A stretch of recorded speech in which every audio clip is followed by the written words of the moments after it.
অনেকেই বলেন দুবাই এখন মিনি ইন্ডিয়া হয়ে গেছে।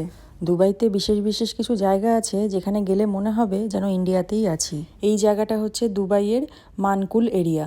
এখানে প্রচুর ইন্ডিয়ান, সেটা আপনারা দেখেই বুঝতে পারছেন। প্রত্যেকটা বাড়ি এত সুন্দর করে আলোয় সেজে উঠেছে, আর তার সঙ্গে চলছে অলিতে গলিতে বাজি পোড়ানো।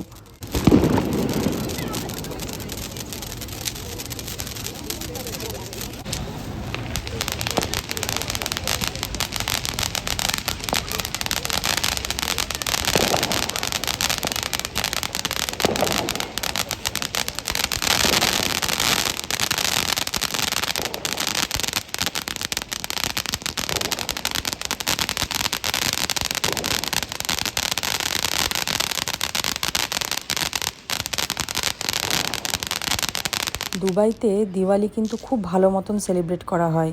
দুবাইয়ের অনেক স্কুলে ছুটিও থাকে, আবার অনেক অফিসে দিওয়ালি সেলিব্রেট করা হয়। ট্র্যাডিশনাল ইন্ডিয়ান ড্রেস, তার সঙ্গে খাওয়া দাওয়া, তার সঙ্গে গিফট, অনেক কিছু থাকে সেখানে।